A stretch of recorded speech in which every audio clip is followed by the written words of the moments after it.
Hey guys, and welcome to another episode of the Main Street Moments and Beyond podcast. This is Kathy. And Brian.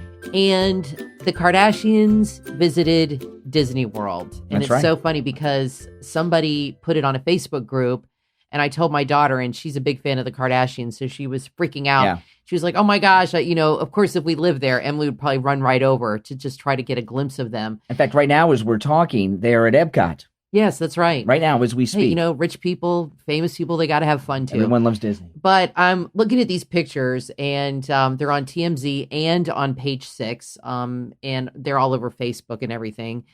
And I'm just thinking, what is it like when they are so famous and so rich? I mean, Kylie could afford to rent out the park. She's like a billionaire. I'm surprised they didn't do that. But they're so famous, so rich, they're world famous, and they are decked out. They are not trying to be inconspicuous at all. They got the $5,000 sunglasses, and they are decked out, and they have a huge security team. Yeah, huge bodyguards. Huge bodyguards. They have the Disney guides with them, of course, which most celebrities do. And, it's just crazy, but I'm looking, a lot of people are taking pictures, looking at them. It's just got to be weird. I guess they're used to it, though. Well, anytime they have I'm looking at the photographs, they have VIP guides with them. Yeah. Anytime I'm at any of the Disney parks and I see a VIP guide, I immediately look at who they're with to see if there was someone famous. And I have seen them with famous people. I was at the Haunted Mansion, and I got off the Haunted Mansion, and a VIP guide was there with a group, and he was with an actress. And I recognized her, and I couldn't place her because she didn't have makeup and her hair done, right? But I knew she was someone famous. And so sometimes when you see these VIP guides, they are with celebrities. That's a good tip because celebrities 9 times out of 10 hire a VIP guide to go with them. So if you're at the parks and you see one of the VIP guides, it could be somebody that's pretty well known. Kourtney and Kylie Kardashian are not going to wait around trying to get fast passes or no, of course not. You think they got on not like us? I wonder if they got on Rise of the Resistance. I bet they did, if they wanted to. Well, I don't know if they've gone to Hollywood Studios, but they did go to Magic Kingdom and Epcot today. Because if you go on Twitter or Facebook, people are actually talking about it. Oh my gosh, I just saw them, or they're here. They're they're here, they're there. Walking around having a good time with the kids. I was at Epcot the day that the cast of Toy Story 3 were at Hollywood Studios. And you missed it. And and Tom Hanks was there. Everyone was there. And, but they, you can't always get to these. How did you hear about that? Because you were I was at in line. Epcot, but they were at Hollywood Studios. But somebody told you. Somebody was talking. They saw it on social media. They were in line and said, look what I just saw. Yeah, Tom Hanks is a Toy Story Land. Well, it's amazing. Now, a long time ago, it wasn't the Kardashians, but I was with a celebrity who was a celebrity at the time. They're not so much a celebrity anymore, but they were a celebrity at the time. And we had a VIP guide, and I went to Epcot, and it was people will laugh. Was it like? People will laugh when I say this name. They're like, who? But they were somebody that was very famous at the time because this was a long time ago. This was 1988 or 89. Oh my gosh. It might have been 88 or 89. You were like right out of high school. Yeah, I was still in high school. Oh, still actually. Yeah, that's right. And it was Marina Sirtis who plays Counselor Deanna Troi on Star Trek: The Next Generation. Yeah. And I went to Epcot. Brian's a Trekker. Yeah. In case you didn't know. I went to Epcot with her, and by the way, also with Mark Leonard, who's the actor that plays Spock's dad in the original Star Trek and in the Star Trek movies. And Star Trek: The Next Generation was on the air then. Right. So it was a big show on TV.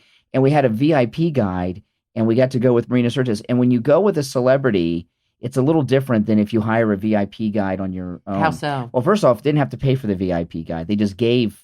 Oh, they do? Well, in this case, they did. They just That's gave us the VIP guide. I was wondering, if you're a celebrity, it doesn't seem fair. They give it to you for free. Well, there was you don't a price. To pay the $300 per person per hour. Well, there was a price that had to be paid. It was just taking photographs on some of the rides that they could use in PR material. I gotcha. It was kind of like a trade. Yeah. So that wouldn't work for us because nobody knows who we are. That's the only time I had a VIP guide. Was it cool? I'd imagine it's awesome. It was really awesome. That was a long time ago, so there was no fast pass system then. Right. So it was incredible then because you got to walk. Now you get a fast pass. You get right on a ride. Back then there were no fast pass. And one time I did see a TV actor at the time who's not too famous, but was well known at the time. I was walking towards the mansion, the Haunted Mansion at Magic Kingdom, and I saw Vincent D'onofrio, who's an actor. He's been in some movies. That's a funny he was on story, Law and Order because and he was with a VIP guide. we were walking. I remember this. We were walking down Main Street, and you recognized his gait, and we were like walking behind him, and you said, "That's Vincent D'onofrio," from the back of his by head. the way he was walking. From the rear. And and he's tall and kind of lanky, and the way he was walking, you said, "That is Vincent D'onofrio." He had his son on his shoulders. And I said, "How can you tell?" He said, "Because I recognize the way he's walking. I'm telling you, that's him." And so we followed him like crazy people.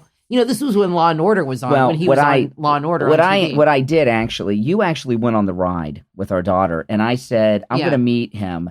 So I waited at the exit. You know, this is embarrassing. I waited at the exit and saw him come out, and I saw him, went right up to him. Nobody knew who Vincent D'onofrio is, and he was a little put off, by me going up to him. But I went up to him. If I see a celebrity, I'm going up to them. I don't care. They're used to it. And now you could take a selfie. Well, yeah, you only have one chance to meet them, so I'm going for it. Yeah, you don't see as many celebrities at Disney World as you do, I would imagine, at Disneyland, because they all mostly live in LA. I was watching Adam the Woo at Disneyland, and he was just at Disneyland one night. Nothing special. He was just Adam the Woo was just vlogging from Disneyland at night, and he went up to get a Dole Whip. They have Dole Whips at Disneyland too. Oh yeah, he saw somebody. And boom, Jack Black was there with his kid getting Dole Whips. Right. And just happened to be there. It was crazy. I think when you live in LA, you're like, if you're a local, okay, which I think Disneyland is a lot of locals, you're kind of used to seeing celebrities. I mean, I remember we went to Los Angeles a long time ago. We were driving through Beverly Hills, and we saw a lot of people that were driving around. We saw Bill Maher driving around. We saw a couple other people. And it's like they're just everywhere. I think if you live there, you're just kind of used to it. So when you go to Disneyland, I would imagine you see a lot of celebrities just kind of, because it says in the article on TMZ, they go to Disneyland all the time, of course. But Disney World, it's not as often. Walt Disney World in Orlando, they have celebrities there all the time if you follow things online. You think so? But not as much as Disneyland, I would imagine. Yeah, but when we go, anytime I go to any of the parks, I'm always looking for vloggers. Yeah, I know. I'm always looking for vloggers. That's true. And it seems like almost every time I go, I run into Michael K. Yeah. Oh, yeah. Michael K is always there. He's always there. I've run into him like 4 times. At least. I've met him twice. Yeah. I hardly ever go to the park. Yeah, and I saw some vloggers when I was at Epcot this past weekend. I'm always looking for vloggers. And if you go, the best time to find vloggers, to run into some of the bigger vloggers, is on the when there's a big opening of something. That's true. Like I went to the opening day of Food and Wine this year. And I that's when I met Justin Scard. And you went to the opening of the Millennium Falcon. Well, I went to you saw a whole bunch that morning. Yeah, well, I went to the opening of Galaxy's Edge at Disney Hollywood Studios. Edge. And there were everybody was there except Adam the Woo, who I'm always dying to meet. Adam the Woo. Well, that's a funny story about Adam the Woo, because Brian has met he's met one of his top 3, okay? His top 3 guys are that he likes all the vloggers, but the top 3 are Justin Scard, Adam the Woo, and the Tim Tracker. And those are the 3 guys. They're all friends. They're the ones who really started this, years ago. You've met Justin Scard. And the funny thing is, Brian was on the phone, because when Brian goes to the park and I'm home. This is on one of our vlogs. Yeah, you can go and see on one of the it. vlogs, you'll see it. And I can link it to this. When you go to the parks more than I do, because I'm disabled, I can't go. But we're on the phone constantly, texting. You send me pictures, all this stuff. And you're on the phone with me. And I've told this story before, and you said, "Oh my gosh, I see Allie." And I knew exactly who you were talking about, and you hung up the phone. And I was like all excited. I'm like, Justin Scard's Brian's going to meet Justin Beyonce. Scard. So you met him. It's in one of the vlogs. I'll link it to this. But you have not met Tim Tracker or Adam the Woo. But it was funny because you were at the parks one day, and I was watching a live stream of somebody else. Okay, I can't remember who. And it was like a Saturday morning. And I'm watching this live stream, and you were in the parking lot, just parking the car. Yeah. And I was watching this live stream, and this person was at the railroad at the train station, and the train station has been closed, but people go up there to take pictures. So there was this huge group of people taking a picture at the train station up top, which isn't too far from the parking lot, but it's probably about a 15, 20-minute thing. Yeah. And I called you, and I said, "Brian, Adam the Woo is here. I see him on this live stream." And you're like, Dapper Day. And you're like, "No way." I said, "Yeah." And he's really tall, and he was with somebody else. And I said, I see him. He's here at the park. He was with Super Enthused, who's right, another Jackie. vlogger. Yeah. And I said, he's with Jackie. And I said, you got to try to hurry. And so by the time you got to the train station, God knows where he was, because it was crowded that day. Well, when I go to Magic Kingdom, I time it because Walt Disney was apparently obsessed with modes of transportation. And when I go to Magic Kingdom, I got to drive there in a car, and then I got to take either a monorail or a boat. It's all this. When I park my car, from the time I get out of the car, typically until I set my foot on Main Street is 25 minutes. Sometimes longer. Sometimes longer, but 25 minutes is the average. I time it a lot. Yeah, I remember one time I was waiting on Main Street with Emily, and you were going to meet us there, and you're like, okay, I just parked the car, and it took you 45 minutes to get into the park. Depends on how busy. Yeah. It was crazy. Yeah, it gets nuts. So Brian looks for vloggers. You did meet Josh from Walt Disney World Couple. You've met that was Josh from the WDW Couple.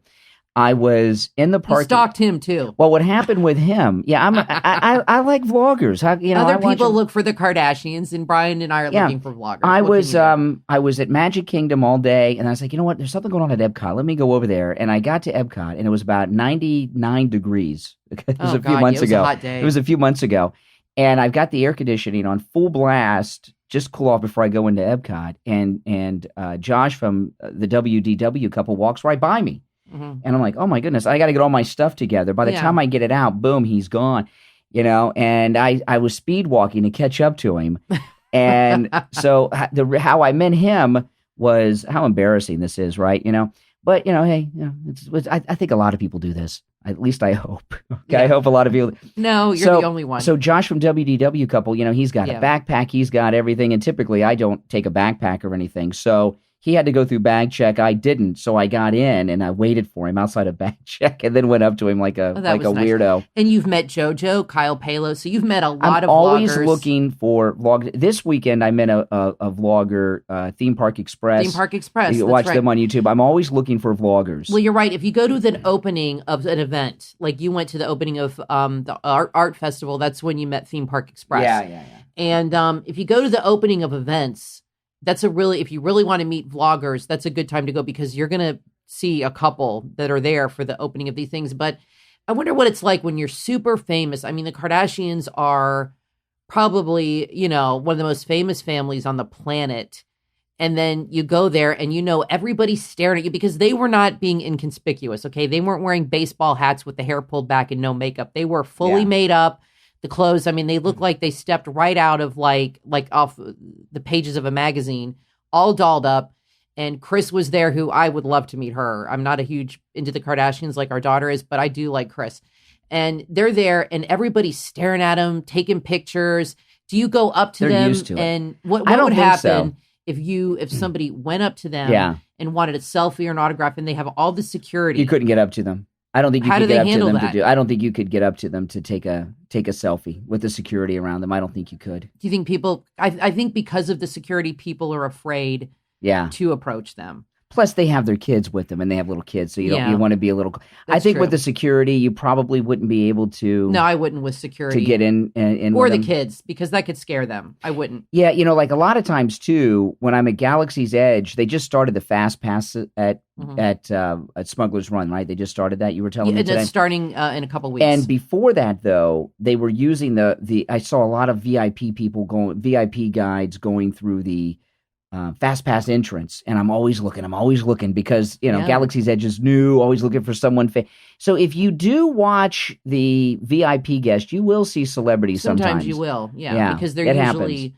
With them. Well, they need the guy, because they can't just walk around you can't have somebody like us, right? You can't have somebody super famous standing in line, for 45 minutes with everybody coming up to them and approaching them. So it's a security issue, I would imagine, too. I saw it not that long ago, a few months ago, Casey Neistat, the big YouTube star, he had pictures up on his social media. He was at Walt Disney World, but he put the pictures up after he was there. Oh, okay. Yeah. So I don't think I don't follow them on social media, so I don't know if they put up pictures. Nah. But there's pictures online, and there's one picture of Kylie, I think that is the youngest one, on the Peter Pan ride and with her kid and everything. So it's cute. Rich people want to have fun too. Their kids want to go to Disney World, but I guess they're used to all that security. I'm sure they spend hundreds of thousands of dollars a year. I mean, Kim was robbed in Paris. I remember she was like robbed at Yeah. gunpoint or something. So it's scary to be. I personally wouldn't like it. It's got to be scary to be that famous, and so they have to have security all the time. And I guess they're used to it, but they definitely created quite a stir. Everybody was talking about it. Yeah. Anyway, so one other thing I want to talk about real quick was I put in our Facebook group, Main Street Moments on Facebook, if there was a ride that was taken out of Disney, Walt Disney World, what ride would it be that you would not be upset Out of about all the losing? parks, or like the Magic Kingdom? We can narrow it down to the Magic Kingdom. Because if it was going to be Disney World as a whole, yeah, let's do that. Disney World as a whole. Walt Disney World in Orlando. Okay, Yeah. The one ride that could go today and no one would miss it, Dinosaur. You think? It's so dated. Okay, let me It's read so some of the dated. comments. Okay, here's some of the comments people, and I was really a little surprised. Some people named shows like Finding Nemo, the musical. A lot of people don't like that show. Mhm. I've never seen it, but they Mhm. they would not care if that disappeared. A lot of people do not want Small World anymore. They said if Oh, Small come on. World disappeared, they would not care. Small World. Now That's like one of my favorite let me tell you, rides. Small World is an important ride because that's a ride that Walt Disney had a hand in creating. So that should never go. Yeah, but a lot of people Mm-mm. were saying that No. they That's surprising because there are still people that are upset that Mr. Toad's Wild Ride is gone. And a couple people mentioned rides from Disneyland, which I'm not familiar with, and a couple people said Mission Space. How do you? Because I know you've ridden that ride. I like Mission Space. I ride the green Mission Space now. I've ridden the other one, that does the actual spinning, and I really don't need to do that ever again. But no, Right. I like Mission Space. I think Mission Space is an underrated I've never been ride. on it. Well, it's kind of right now it's hidden, but with the space restaurant opening and the start Guardians to of the become hot Galaxy again. coaster, it'll be a little more busy. Yeah, You can go on that ride right before dinner or right after dinner. Eat I your don't know big if I'd ride meal, it after dinner. And then go on Mission Space and toss your cookies. No, I wouldn't necessarily do that. Mission Space is good. No, I If would you not could pick get rid one of it. ride at Disney World Magic Kingdom, At Magic Kingdom? that disappeared, or an attraction that you would not miss, what would it be? Oh, that's an easy one. The Monsters Inc. laugh floor. Really? That's as an I think that's attraction. fun. And I don't like the laugh floor. Well, I would probably pick The laugh, and I don't consider that a ride. So let me think about a ride, but that could that's like definitely an attraction. The laugh floor could be replaced. Why? Why do you think that? I don't like it. That's all. I just don't You like don't it. like it. You think it's like pointless. That's been a lot of different things in that Yeah. area. It used to be like a space themed. What was it called? Mission to Mars. No, Wasn't it? no. That was where Stitch was. An Alien Encounter was Mission to Mars. It Oh, used to be where's the Mission laugh to the floor? Moon, I've too. never been to the laugh The laugh floor I've seen it online, though. is when you're walking into Tomorrowland Yeah. and you're walking towards Space Mountain. It's on your right. It used to be that timekeep. It's Oh. right next to Buzz Lightyear. Oh, okay. Yeah. So no, the laugh floor could definitely go. So far as a ride, I'll tell you what ride I would like to remove. Okay, Mhm. because it's in the way, and that's the Magic Carpets of Aladdin. Because Yeah, that was my and, pick. and let me tell you why. I don't like that It's ride. not that it's not a fun ride. I've been on it, but the problem with that ride Mhm. is it causes like a total bottleneck Yeah. in that whole area. And I always go over there because I love Jungle Cruise and I love Dole Whip. So I rarely go to Magic Kingdom without having a Dole Whip Mhm. and Jungle Cruise. Although when I was there last weekend, I didn't do either, but I usually do. And it gets so busy over there because the Aladdin's rides right there, and it takes up really space that should be open to walk in. So I agree with you on I would that. like to see that go and be moved over to Fantasyland. I agree with you on that. That was going to be my pick. I've never been on that ride, but it's like Dumbo. I mean, it can't. It's got to it's be the same thing. type of thing. But that was not always there. And I remember when I was a kid, and even in the '90s and everything, that ride was not there, and it was much more open there. Yeah. And now when you go there, it just kind of gets in the way. And then they have that camel that spits on you. I don't get No, it. I don't mind the camp, but the ride, it is, if you ever go there, I Kind of don't. sticks out like a sore thumb. Yeah, no matter what time you were in Magic Kingdom, it's just always crowded there because that ride takes up all that space that really needs to be there for crowd relief. It's just too crowded over there because Jungle Cruise is a very busy ride, and that's in that ride, and the carpets are right there. So I don't get rid of that. Move it to Fantasyland. Well, move it to Animal Kingdom. I don't care. Get it I out of have there. to say, I that would be my first choice because it gets in the way. It's kind of in a bad spot, and not my kind of ride. And I really miss the old Toontown area where they had Mickey's house and Minnie's house, and they got rid of it and they put that stupid circus. I hate that circus. I like Dumbo, but they moved Dumbo. Now they have two Dumbos. That was our daughter's favorite ride as a little kid. Dumbo. And that was, I think, great memory with her. I like Dumbo, but the one thing about Dumbo I don't like that whole circus that area. I've always thought was odd is when you're sitting on Dumbo, it's always been this way. It's really the door is just open. They have this little rope there, and it's a ride for little kids. And it always makes me nervous. When our daughter was little, I always had her on the inside because it's too open. But I love Dumbo. Yeah. One thing though, it's an attraction that I would not get rid of, that a lot of people don't go to, that I love. In fact, we did a vlog on this, and I think it's a lot of fun. Is the Swiss Family Robinson Treehouse. I know Swiss Family Robinson is kind of out now. Maybe people will watch it on Disney Plus. That's a movie that needs a remake. Yeah, that's a movie that needs a remake. The Treehouse is really cool. It's so detailed. It's so cool. It is really cool. And at Disneyland, it's Tarzan's Treehouse. They updated it to Tarzan. Man. But here it's Swiss Family awesome. Robinson. But I just don't think a lot of people are familiar with Swiss Family Robinson these days. But when you go up there, it's really neat. It's really detailed how everything works, and you get a great view of the park when you get up top. It's really nice. I like it. They've made a lot of changes to the park that I'm not happy about over the years. Like they got rid of the 20,000 Leagues, and I really like that ride. Yeah, me too. And I thought they were going to turn that ride into a Finding Nemo. I think for a while they had Finding Nemo themed on it, and then I thought, well, maybe they'll turn it into an Ariel thing. But they got rid of it altogether and have that new Fantasyland, which I don't love. I do like the Gaston area and that statue, and that's cool. But to me, that new Fantasyland is kind of an add-on, kind of an afterthought, and I could live without that. But, there's things they've done I don't love. I kind of like the old Magic Kingdom. I guess it's nostalgia for me, But I did read that, how they have on the People Mover, they have those gray fans that come out on the side. Yeah. Somebody said they're removing those for the 50th to give it a cleaner look. Yeah. Because Tomorrowland used to be very pristine and minimalistic back in the day. When it was all, and they're getting back to the original look. They have all these rocks and just a bunch of junk. They're getting rid of a lot of that. Yeah. Oh, I will tell you, though, this last weekend, I was at Epcot for the art festival, and I saw all 3 of the new movies. Oh, yeah, I wanted to talk about that. We did vlog about it. We don't have that vlog up yet. We got to get that vlog up. It'll be up this week. I saw the Beauty and the Beast sing-along. I saw Canada, and then I saw the Planet Earth movie that I can't remember what at they the call land. Yeah, the new one in the land. I've forgotten what the name of that movie is. I saw all 3. And I'll tell you, the Beauty and the Beast sing-along is really, really good. Mm-hmm.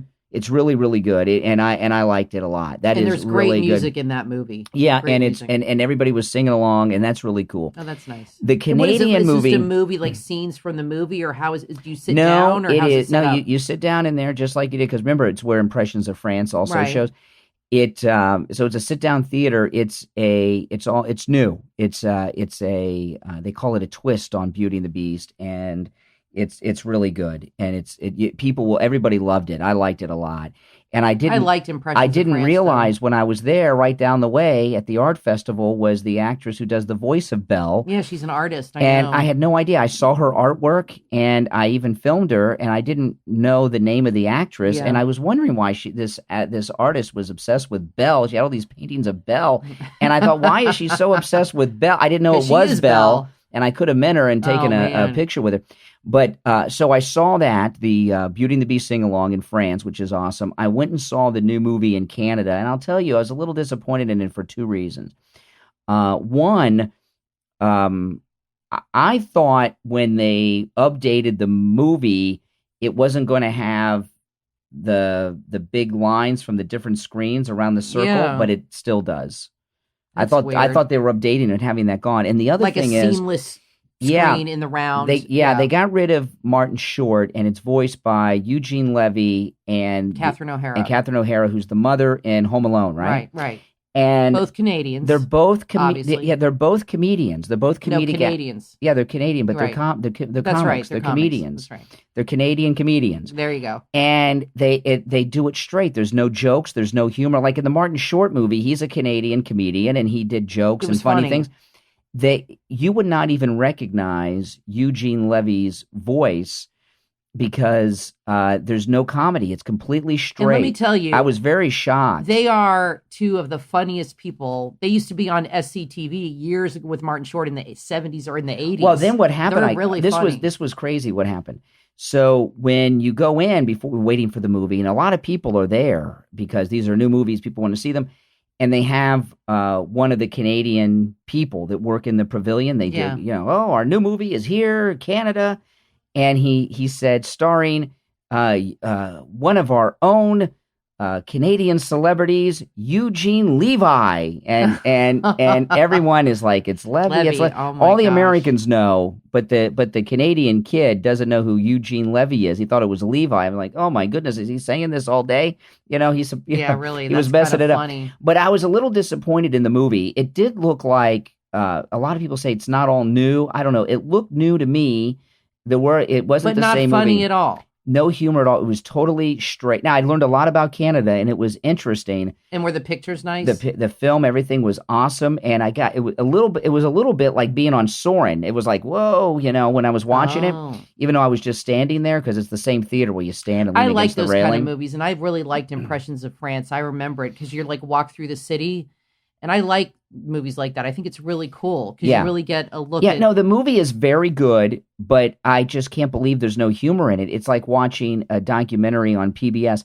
And then... So why would they hire two... they could have hired William Shatner to voice it over. He's a very famous Canadian. Well, you had suggested they should have used Jim Carrey. Well, not if it's not going to be funny. I don't know why they decided they're going to use two comedians and have them do anything funny. I would have done William Shatner, who's probably one of the most famous Canadians. Yeah. And if they're going to play it straight with no humor, get him. He's like a serious... It makes no sense what they did.